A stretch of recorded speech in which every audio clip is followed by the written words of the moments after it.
Sinampahan na ng mga kasong anti-human trafficking at child abuse ang mga naarestong suspect sa isang sex den na sinalakay ng mga otoridad sa Santa Cruz, Laguna kahapon.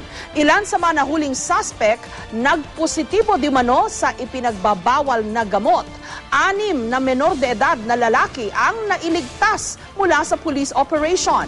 Karamihan daw sa mga bata ni-recruit mula sa mga evacuation center. Live mula sa Laguna, may exclusive report si John Consulta. John?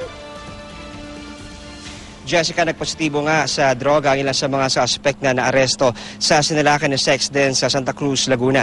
Samantala kanina naman, Jessica, ay sinampahan na nga ng paglabag sa RA 9208 o Anti-Trafficking Persons Act itong mga suspect na naaresto.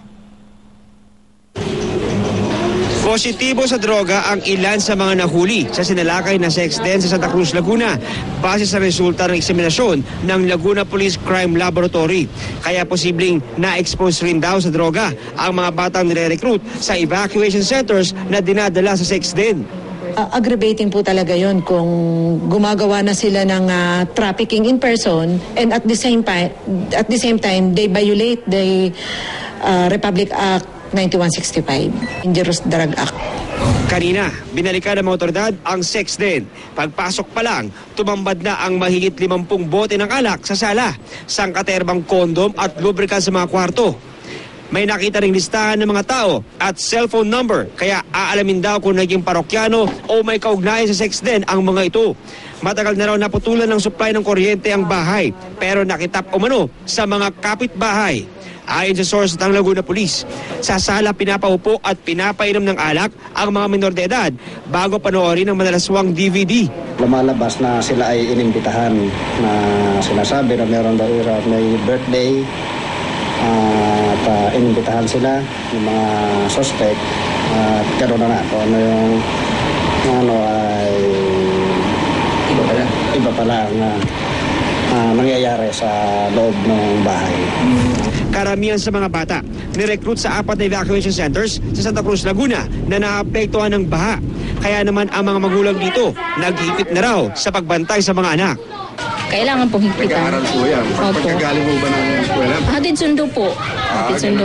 Sinampahan na ng kasong anti-human trafficking at child abuse ang 6 na naaresto kahapon. Habang buhay na pagkakabilanggo naman ang maaaring maipataw na parusa kung mapatunayang nagkasala sa ilalim ng nasabing batas.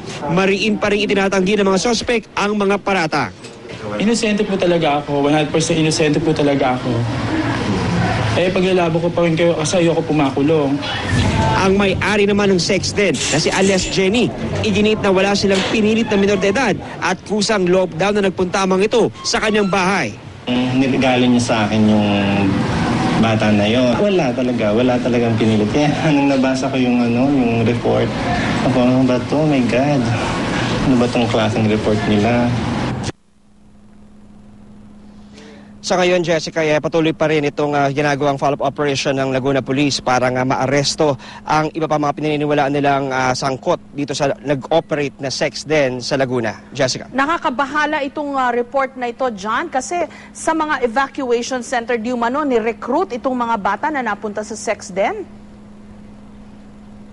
Totoo yun, Jessica, no? Nakaka-alarma talaga. At ang ilan sa ating impormasyon nakuha ay mga bata pa mismo ang kinakasangkapan nitong mga sangkot dito sa operasyong ito para imbitahin yung mga kanila mga kalaro na sumama sa kanila. In fact, itong ginamit niya dito sa mga latest na mga naging biktima ay inaya sila dahil meron daw birthday party doon sa bahay na yon. Pero pagdating nila, yun pala pinagpilian sila ng ilan daw sa mga kliyente na doon na at yung mga hindi natipuhan ay piniyagang umulis. At yun ang mga gusto nila ay hindi na pinalabas ng bahay at naganap na nga yung hindi nga kaaya-aya. Pero buti na lang ay dumating kagad itong ating mga otoridad at nasagip itong mga minor de edad na dapat sana ay magiging biktima ng sex den na ito. Jessica. Nasaan na yung mga bata ngayon, John?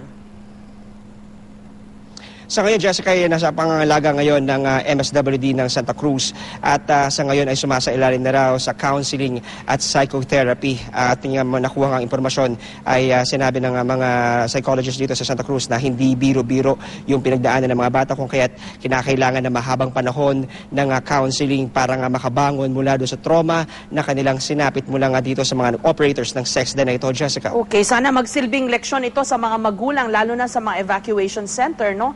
Kasi mukhang baka maging modus operandi ito ng mga walang kaluluwang nagsasagawa nito, no? Na tuwing may kalamidad, imbes na tumulong, pupunta sila sa mga evacuation center, hihikayatin yung mga bata, mag-attend ng birthday party, yung pala sex den na.